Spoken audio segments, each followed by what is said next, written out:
Dalam kajian ilmu akhlak atau yang ma'ruf dengan nama tasawuf, walau pakaian kita suci, walaupun tempat yang kita jadikan sebagai tempat ibadah itu suci, kemudian kita berwudu, mengangkat hadas besar jika ada hadas besar sama pada tubuh kita, walau ini sudah kita lakukan, tetapi jika ada di dalam hati kita seperti riya, tidak ikhlas atau ujub, itu dianggap bernajis. Sebagaimana dia bisa menjadi mani'ah penghalang keabsahan solat kita secara zahir, maka sesuatu yang kotor yang bersifat keji yang secara maknawi juga bisa menjadi mani'ah penghalang sahnya solat kita secara batini, secara hakikat.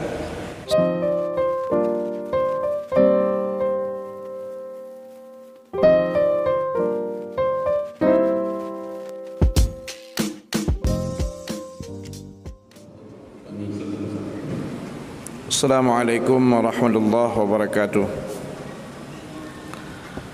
Alhamdulillahi rabbil alamin, wal aqibatu lil muttaqin, wa la udwana illa 'alal zalimin.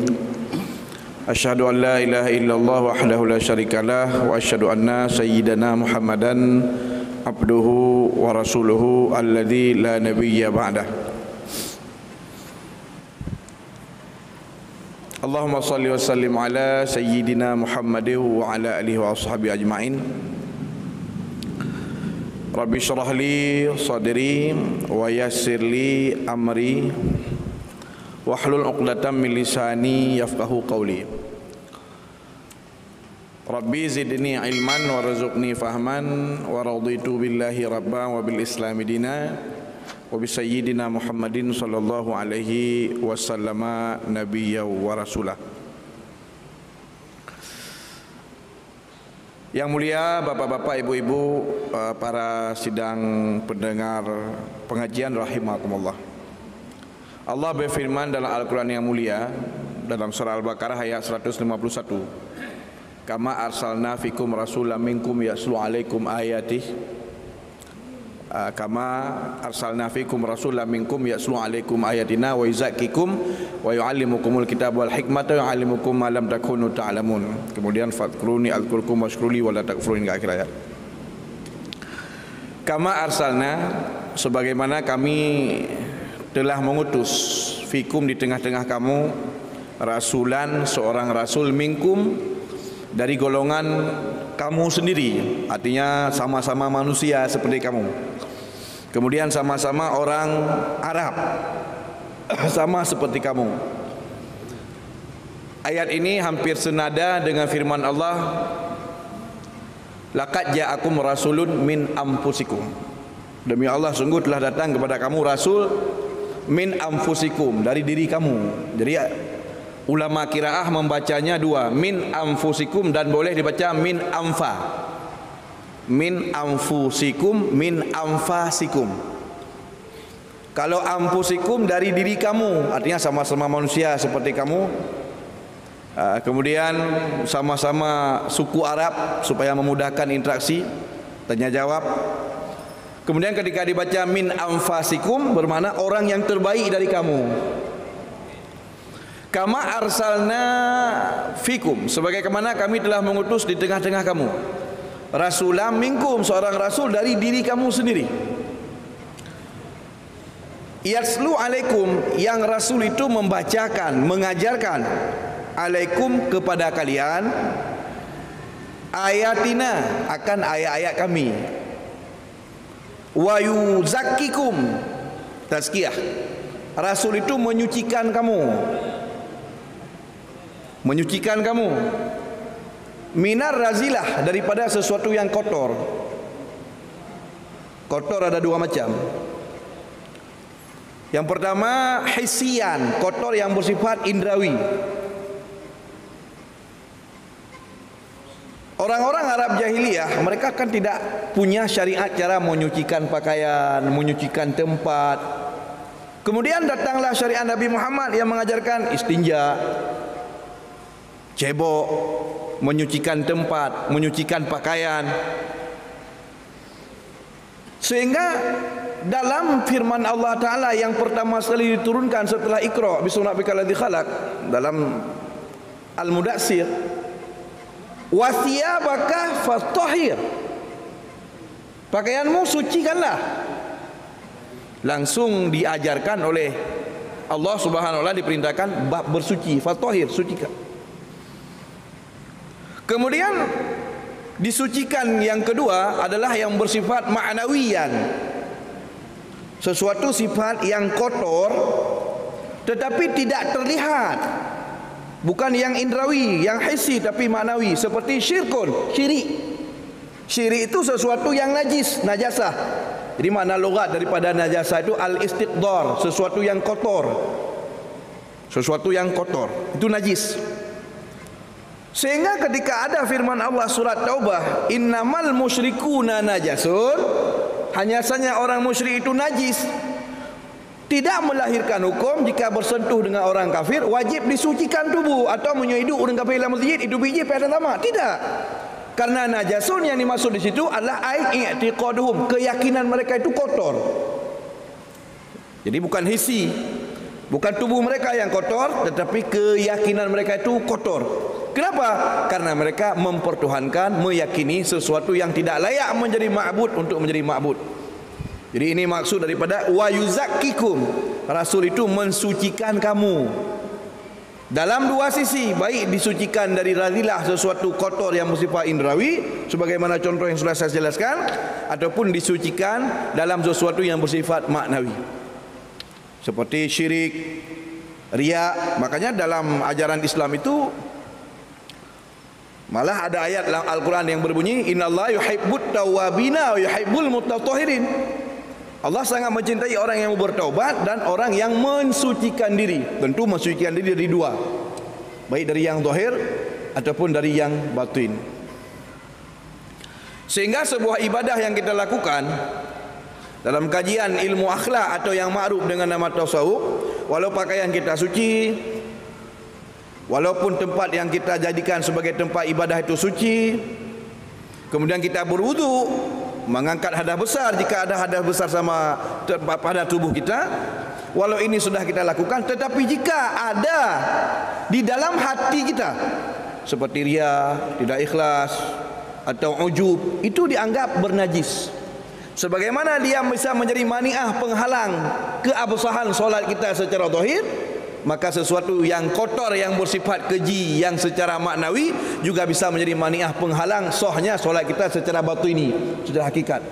Sehingga jika rukun solat, rukun ibadah kita sempurna sekalipun, maka tetap tidak bernilai di hadapan Allah. Berangkat daripada firman Allah di dalam Al-Quran yang mulia, wa ma umiru illa liya'budullaha mukhlishina lahuddin. Kamu tidak diperintahkan melainkan ibadah yang harus ikhlas kepada Allah.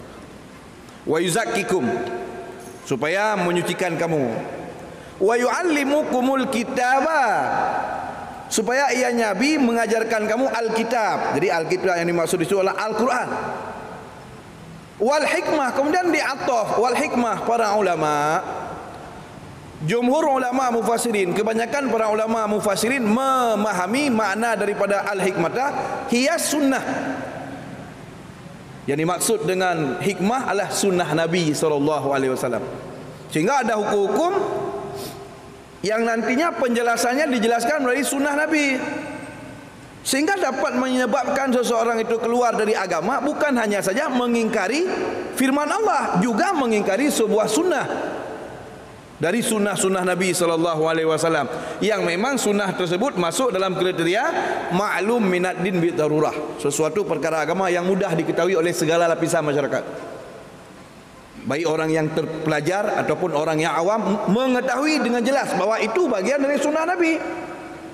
Sehingga datanglah seseorang mengingkari bahwa itu bagian dari sunnah Nabi, maka orang yang mengingkarinya keluar dari agama dan dianggap sebagai munkirus sunnah, orang yang mengingkari sunnah.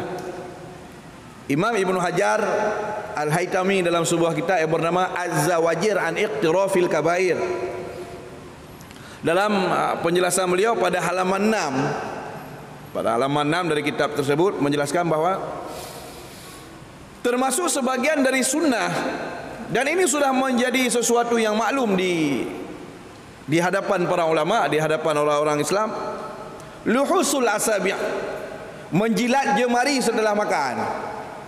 Jadi lih pajuh bu bahkan tak urung lih pajuh bu saya pian jadi tina pian jaro. Ada yang limang ne dalam sebuah riwayat lehne kerana sunat pajuh bu, nah yang pegah limang ne, nah yang pegah sunat dengan lehne. Sehingga waktu lih pajuh bu bak surah limang ne, ya limang ne, yang bak surah lehne ya. Artinya menjilat jemari setelah makan itu min sunnah, sebagian dari sunnah. Sehingga jika ada orang yang melecehkan atau menghina, atau taklimul dhafar, mengerat kuku kauke. Dalam Hasyiah Bajuri ala Fathil Karim Mujib dalam juz kedua dalam bab atau kitabur riddah, penjelasan masalah riddah atau murtad. Idza qila laka atau idza qila lakum, jika dikatakan kepadamu oleh orang lain, iqlam dhafrak fa innaha sunnah, potonglah kukumu karena memotong kuku itu bagian dari sunnah. Budak katanya kahana takoh hana masalah. Sudah gede hana takoh hana masalah. Tapi ketika ada pegang sunnah yo, sunnah haji ya. Ada takut. Aduh dengan sunnah hana mampu. Ataupun kalimat-kalimat yang melecehkan atau mengingkari atau menghina, maka bisa mengeluarkan seseorang itu dari agama karena dia mengingkari sunnah atau melecehkannya. Termasuk janggut. Masih dalam kitab yang sama Hasyiah Bajuri ala Fathil Karim Mujib juz 1 dalam penjelasan masalah bab wudu. Jadi termasuk kita diperintahkan di antara 6 rukun wudu, salah satunya adalah membasuh muka. Diperintahkan membasuh semua bulu-bulu yang ada di muka karena dia masuk dalam cakupan kata wajah. Terbagilah bulu-bulu yang ada di muka itu, misalnya jenggot itu ada 2. Ada yang sangat tebal, ada yang tipis. Dalam menjelaskan masalah ini dijelaskan bahwa jenggot Nabi Muhammad SAW itu dalam sebuah riwayat yang ada dalam kitab itu adalah sebanyak 124.000 helai. Ubena janggut nah. Yang 120 per ibena yang sebanyak hitungan daripada Nabi Rasul lain. Dina kira-kira janggut. Sehingga ketika kita benci kepada suatu kaum atau kurang sepakat dengan kaum-kaum tertentu, jangan pernah menunggangi sebuah sunnah Nabi untuk menjatuhkan orang itu. Hana galak kura. Baik parni perti awam janggut hanya. Itu tidak boleh. Jadi baik tak pegang sebuah sunnah Nabi menjadi satu bahan olokan. Yang perti awam janggut. Menyata pegah perti awam janggut Nabi Muhammad dan sahabat perti awam janggut mandum ya. Jadi baiknya je ke masalah. Ada sesuatu yang kita kurang sepakat, ya itu sajalah yang dipermasalahkan. Jangan sampai membawa kepada melecehkan satu sunnah dari sunnah Nabi. Jadi yang dimaksud dengan al-hikmah di situ adalah sunnah Nabi SAW. Wallahu a'lam bishawab. Waalaikumsalam warahmatullahi wabarakatuh. Pertanyaan pertama. Jadi ada sedikit sesuatu yang tidak jelas dari pertanyaan itu. Jadi pertama tadi bagaimana tentang masalah apakah ada bagian dari perintah Nabi atau sunnah Nabi yang memerintahkan agar kita mengikuti tradisinya. Kemudian ketika menyebutkan contoh itu jenggot. Di jenggot itu bukan tradisi, itu kan sunnah. Dalam kitab Manhalul Latif karangan Sayyid Muhammad bin Said Alawi Al-Makki Al-Hasani rahimahullah taala dijelaskan bahwa yang dinamakan sunnah itu adalah apa saja yang dibangsakan kepada Nabi, baik keyakinan atau perkataan atau takrir, diamnya Nabi. Orang lain mengerjakan sesuatu di hadapan Nabi kemudian Nabi mendiamkannya. Itu menjadi satu isyarat bahwa Nabi ridha. Sekurang-kurang hukum adalah berarti perbuatan itu boleh hukumnya. Jadi apa saja yang dibangsakan kepada Nabi Muhammad SAW itu sunnah. Baik cara beliau berkata, kemudian cara beliau bersikap dalam keyakinan, i'tiqad, kemudian dalam perbuatan. Jadi ada ungkapan firman Allah Subhanahu wa taala, "Qul in kuntum tuhibbunallaha fattabi'uni." Katakan olehmu ya Muhammad kepada umatmu, in kuntum tuhibbunallaha, jika kamu semua mencintai Allah, fattabi'uni, maka ikutilah saya. Jadi implementasi cinta kepada Allah mengikuti Nabi. Di mana kita diperintahkan mengikuti Nabi? Allah jelaskan dalam firman yang lain. Allah berfirman dalam Al-Quran yang mulia, masih dalam surat Al-Ahzab, Laqad kana lakum fi Rasulillahi uswatun hasanah. Dalam kitab tafsir yang dikarang oleh Majma' Buhuth Islamiyah Al-Azhar Kairo, yang nama kitabnya adalah Al-Wasit. Al-Wasit, lebih kurang dalam juz volume yang ke-8, dalam mengomentari atau menafsirkan firman Allah, laqad kana lakum fi Rasulillahi uswatun hasanatun. Sungguh adalah pada diri Nabi Muhammad itu uswah hasanah. Makna uswah hasanah, qudwatun thayyibah, panutan, ikutan, teladan yang baik pada ucapannya, keyakinannya, perbuatannya. Sehingga para ulama sepakat wajib mengikuti Nabi SAW dalam keyakinannya, ucapannya, perbuatannya, apapun yang masih dibangsakan kepada Nabi. Selama itu adalah bagian daripada sikap, perbuatan, keyakinan Nabi SAW setelah beliau diangkat menjadi Nabi Rasul. Selama masa perkara itu tidak warid kekhususan kepada Nabi. Adapun terhadap perkara yang telah datang keterangan bahawa perkara itu hanya untuk Nabi saja, maka itu sudah terlarang untuk diikuti. Seperti boleh bagi Nabi Rasul menikah tanpa wali, tidak boleh bagi umat. Boleh Nabi Rasul menikah lebih dari 4, tidak boleh bagi umat. Nabi SAW boleh bersentuhan dengan isteri tanpa hilangnya wudu. Nabi depan dengan permohonan hana betul wudu dalam sebuah pendapat.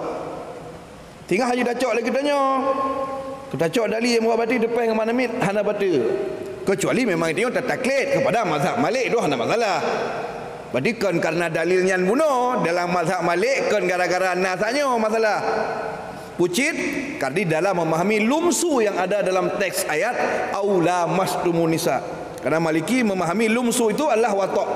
Adapun lumsu bermakna menyentuh tanpa dibarengi dengan watok, fala ba'sa bih, maka itu tidak mengapa. Jadi kan gara-gara dalil bunuh dalil lain.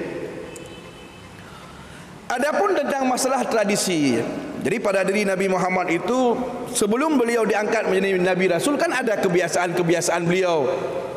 Nyan Nabi hana giyu dah hana getam. Seperti Nabi panjang bahu.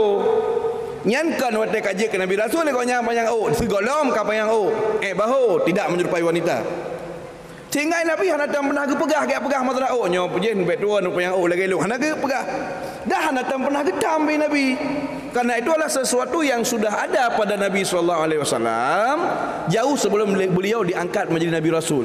Yang dalam bahasa kitab hadis kemudian jubli, artinya sesuatu yang sudah ada sebelum daripada Nabi dan Rasul, sebelum Muhammad diangkat menjadi Nabi dan Rasul. Tetapi ada hadis Nabi SAW lagi, contoh tanya dah pegak roh lagi tasuk berjaya kami kata bahasa wak kaya yang kan kata apa Arab doh, kata apa Arab doh tasuk berjaya kami, kemudian tak balik teruban mbak boleh yang tok teruban di Jardah yang kan jauh sebelum adanya diangkat. Memang kau mandum untuk orang Arab mandum tu.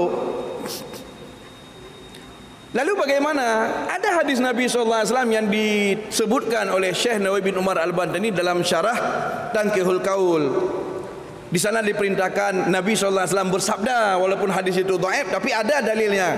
Nabi SAW memerintahkan kepada kita agar supaya kita ta'arrabu, berarab-arablah kamu. Sehingga baik pegah le orang kepun nak para Arab ro, tanya awak Indonesia, tanya lagi Indonesia je. Hana perlu para Arab ro. Jadi kita mengikuti budaya Arab itu selama bukan jahiliyah ya, selama bukan sesuatu yang ada larangannya, selama sesuatu yang tidak dikomentari oleh syariat. Kan barang terlarang, kan barang bro, maka tak ikuti budaya dan tradisi Arab tentu lebih hebat daripada tak ikuti budaya dan tradisi awak Yahudi dan Nasrani. Kenapa? Karena Nabi SAW melarang kita mengekori, jangankan agama, budaya, kebiasaan, cara berpikir, tradisi Yahudi Nasrani.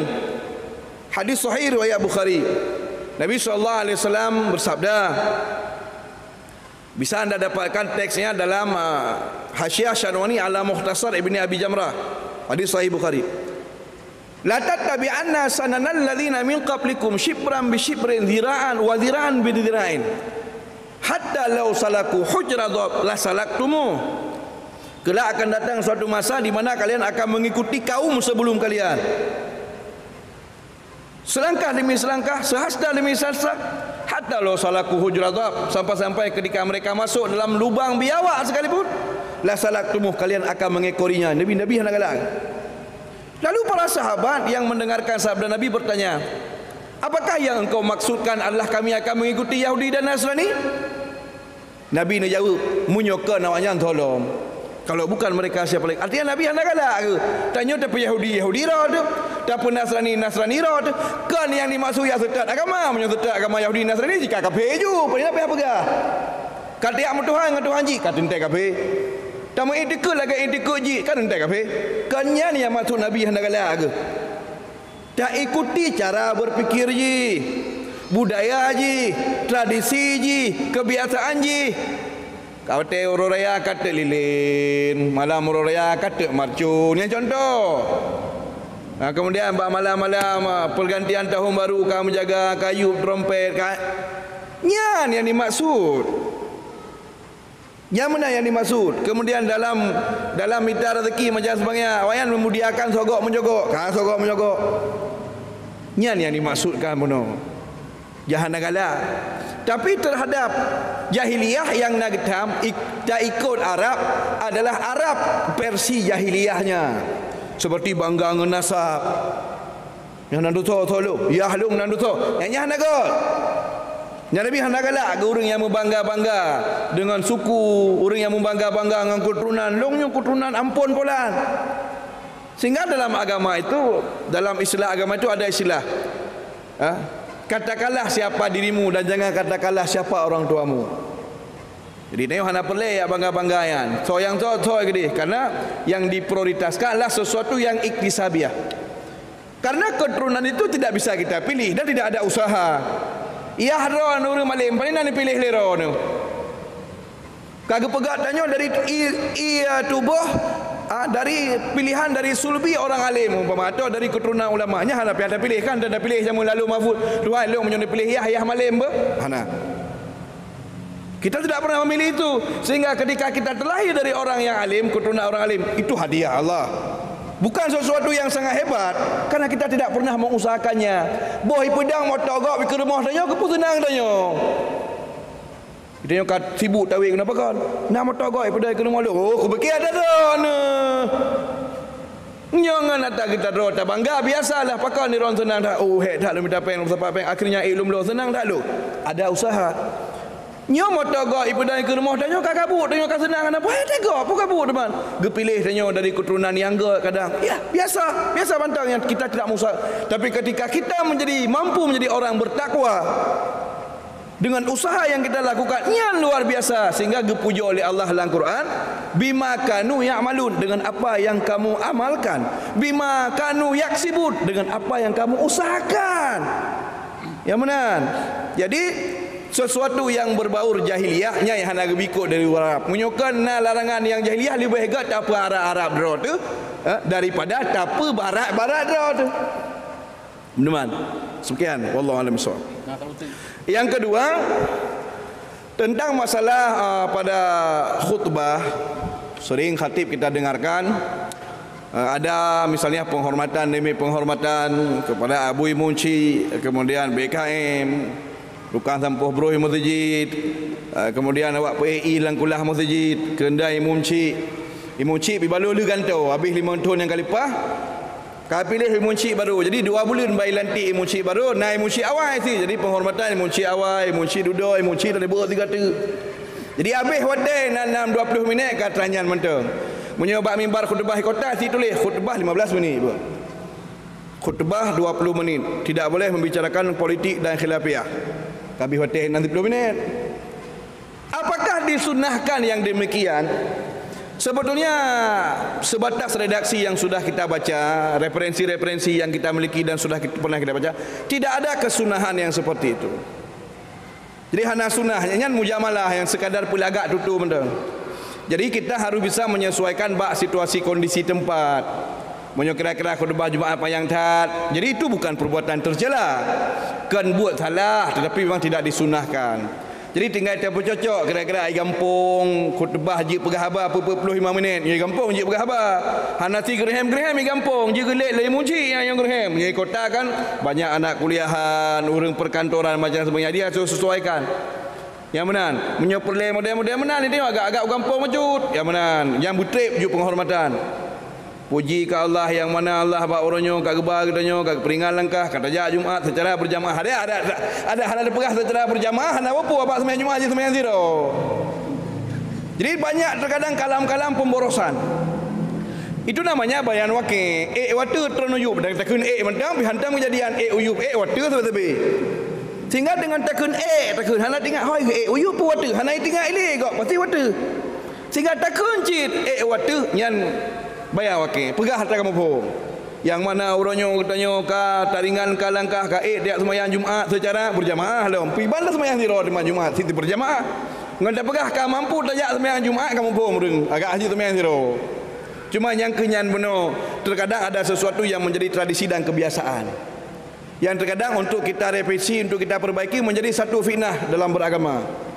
Bana idron assalamualaikum warahmatullahi wabarakatuh dibaca baca sebagainya. Allah berfirman pegah Nabi sallallahu alaihi wasallam to the point tu. Sehingga nak sebagian orang jadi yang urusan bawa tengah orang mangai. Yang orang jarang ana hek tu. Yang hek dalam urusan orang mangai. Macam tengku yang menyino tu yang bagus. Penghormatan hana. Padahal dengan takun assalamualaikum itu penghormatan yang paling mulia. Saking mulianya penghormatan itu, assalamualaikum tidak pernah diberikan kepada umat lain kecuali kepada umat Nabi Muhammad sallallahu alaihi wasallam. Dan menjadi penghormatan dalam syurga. Wate katrok singa tajak kedih dalam syurga, wate trok pak pintu syurga keun zalim ni kena tamang. Wasiqal ladzina taqaw rabbahum ilal jannati zumara hatta idza ja'uha wa futihat abwabuha wa qala lahum khazanatuha salamun alaikum tibtum fadkhuluha khalidin. Salam sejahtera kepadamu, masuklah. Malaikat gekun. Itanya dalam tamang syurga, kalimat kagak betul kena kalimat syurga. Tinggal mengatakan assalamualaikum warahmatullahi wabarakatuh. Yang penghormatan pinyan doa kok mulia kan. Cuma itanya kenggalak le minya. Yang luntuan pemulia bermunci awal, yang dudung, kemudian yang tani berut si kata. Kemudian BKM masjid, ketua pembangunan masjid, yang sampai beruh masjid, tukang BAE langkulah masjid. Yang deng bak parkir masjid kabeh mandu minan. Jadi hana tak faedah sebetulnya. Yang mana? Kibancik yang simple matang, yang mulia jamaah Jumaat rahimakumullah mandu-mandu. Kabeh tidak perlu kita tafsir. Tapi menyotah pubut hana haram, han dosa tu. Yang mana? Sehingga itanya ada tanda ubah tradisinya hana masalah. Cuma itanya meno karena kebiasaan dalam masyarakat. Bak tempat-tempat belayak tak ikut mentang baik apa. Bak kalangan-kalangan yang kamu pemupum tak gonjes mentang. Yang mana tak sesuaikan. Munyi gampang anak cerita hai bilik khutbah orang tengok kan. Nyo sempat imuci anak ada. Yan pun anak iduri long kata yang imuci. Nyan je kata yang nak nampak leron. Tapi munyi kota-kota orang kamu faham. Mudah aja. Kenapa kau menyesuaikan dengan tempat yang mana? Jadi hana sunnah khususnya. Menghormati ya hormat yang sipolan tidak ada sunnah khusus. Tapi jika dikerjakan pun tidak bertentangan dengan nilai agama, tetapi tidak disunnahkan saja. Sehingga lagi tanya perlu penyesuaian lah. Sama lagi malam majak bak nujuh. Malam nujuh katruk tanya orang dari Hagu, tajak ke dia Hagu tengah. Kabih sama dia, kabih doa dandang pajubu ka gedang siap pegah khabar assalamualaikum warahmatullahi wabarakatuh. Yang pertama kamu ucapkan terima kasih beri datang ada kehadiran. Kerana peringat langkah kan yang doa aku rinci kamu. Kemudian dilikut di banyak kamu lagi maaf kesediaan tempat yang kurang memadam. Yang kan basa-basi. Kemudian yang kedua likut banyak nak kamu sediakan ala kadar makanan yang akan dicicipi. Ni maklumlah masin mameh tabu macam tu mengai kamu tengah dukanya je. Engkau dia orang dari bunuh kada ke? Sama dia halit 70 ke kagak baca dari bunuh ke bawah agak muge. Hana kenang bu kejak ju kena oleh abang sama dia. Ha? Sama dia 70 ke lambat-lambat long baca. Ruangan tempat duduk tuum pakai tenda long. Tuum tempi kipas angin dan kamu roh tu. Katrok masa apa je bu nadang dia ile di gonya bigalak gecok kesempatan bunuh ceramah dia ile hinan. Yang menan. Kiman kipas nak pegah ya. Padahal sebetulnya kita manfaatkan momen itu bisa kita manfaatkan yang lebih berfaedah. Maksudnya begini, karena pada hari meninggalnya si Polan, banyak kawan-kawannya, rekan-rekannya masyarakat yang mungkin kurang informasi, sehingga orang meninggal, wadah kepegah habar pelepatan, wadah laki maah, hana ramai orang tempat laki maah. Malah terkadang aruh dalam laki maah, habar orang hana dosa. Yang ayat semayang anak dayah haji namun tu memang peluh dayah haji memang peluh. Hana muturi dengan orang mati. Yang saboh jambu jaga, yang saboh melasah tetangga rumah, hana guronyan yang memungkinkan terjadi dosa. Kagak kepegah habar dengku, kamu laki maah, kan apa maah, kedai mana dayah kai seut, menyoda dayah muturi, hana. Enggak cukup aneh. Dan laki maah baru hana muturi. Menguturi tak orang mati dan tidak pernah berinteraksi. Sisanya baru bang ejak. Yang saknya tok nak kena agam puina orang mati. Agam. Oh baru ke depu agam. Jadi roh dalam kemah terkadang kan baknya untuk malam tha dua leh. Kan kerja orang kampung. Orang yang berkon sapak jabu jaga, berkon sapak main bola, berkon sapak kerja. Yang watai orang meninggal kan ada kerja. Maka tamanfaatkanlah nyo dro-dro mandum yang hadir karena baru hana tro neja nyo kamu laki maah sigata atuh kesalahan orang yang kamatinya. Kan pemaah, pemaah le melihara orang, langkah warame 650. Nah orang yang masalah, pemaah le lihara manfaat guru mati. Kemudian hana pelai tengok dia pegahnya kamu tengah duka orang magun maklumlah nyo je masen tabu. Ngecicipi nyan basah-basi dak tahan 6 pelai kan. Kae ke pajo hai pajo ya wo gede. Pu hana mampu magabu bi. Jadi udah nyo terlalu le basah-basi. Ga? Jadi bak tempat-tempat tertentu cocok tak pegak menan. Bak tempat-tempat tertentu hana cocok. Tak pegak. Awaknya yang belah no langkah bismillah kaji kauri. Yang mana macam kabar Kan maklum urungnya. Malah menyotrep tak pegak apa inan lo. Mudah mah gelak urung ribu no kadu ke. Putih dai dengkunya enggak mono ceramah kena ya ikut lah. Maka hati-hati kau orang pun. Jadi artinya sesuatu yang tradisi memang itu baik, tetapi kita harus bisa menempatkannya pada tempat dan ruang yang cocok. Dan kita tidak perlu melawan itu semua. Hendak boleh lawan ya. Yang benar wallahu a'lam bishawab. Waalaikumsalam.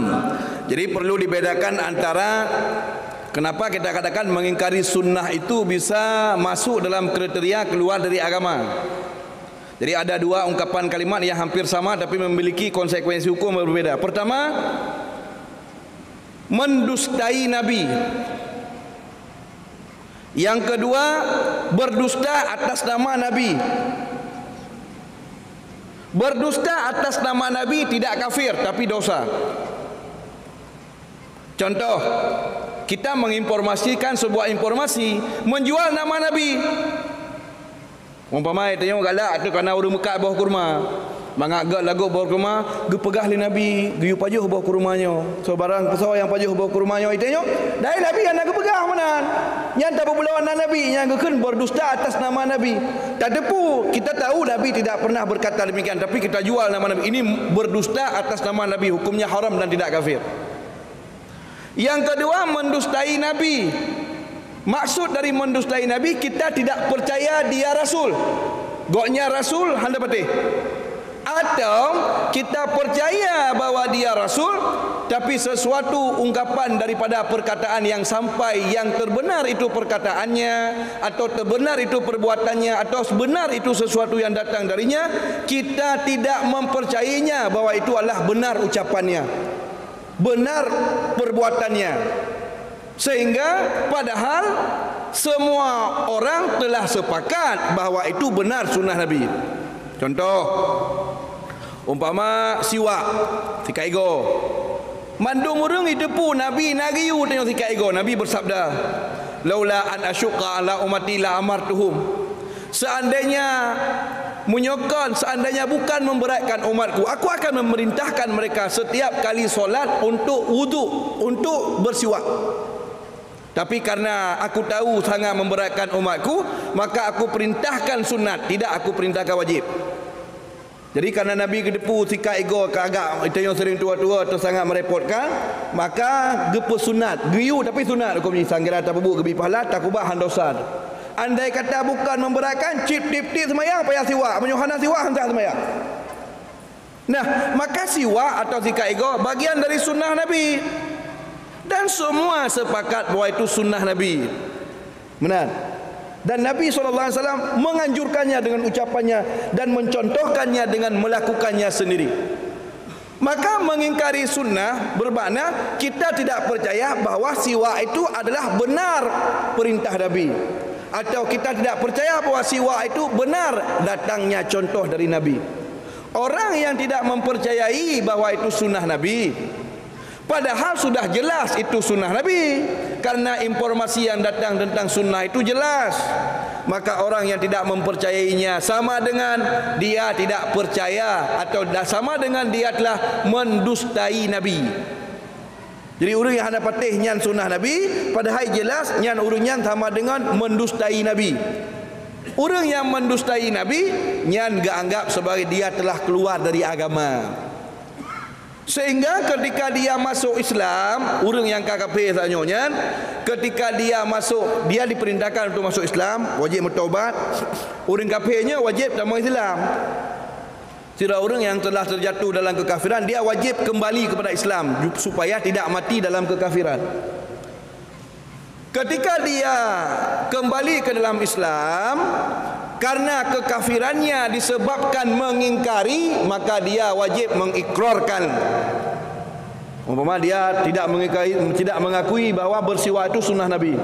Ketika dia bersyahadat, payah tamah. Aku bersaksi tiada Tuhan kecuali Allah, dan aku bersaksi bahawa benar Muhammad itu utusan Allah, dan aku meyakini bahawa benar siwak itu sebagian dari sunnah Nabi. Payah tamah. Karena dia kafir karena pengingkaran sunnah. Sehingga jika dia tidak mengakui sunnah yang memang disepakati kesunahannya, maka dia tetap tidak akan masuk ke dalam Islam. Karena jih kafir kan gara-gara dikarenakan mengingkari sunnah. Jadi yang dimaksud sunnah di sini adalah apa saja yang disepakati kesunahannya, yang sepakat kepada sunnahnya. Adapun yang dikhilafkan mukhtalafan fihi, mengingkarinya itu tidak menjadi kafir. Contoh lagi kunut subuh. Dia yang ada patih lu hang patih Nabi na kunut subuh. Jumaat na Nabi kunut subuh cuma baru doa kamenso atau kabata. Siap sebagai Nabi kunut subuh. Sehingga idron meyakini bahawa kunut subuhnya kan sunnah, malah bid'ah sebagaimana dalam mazhab Hanafi.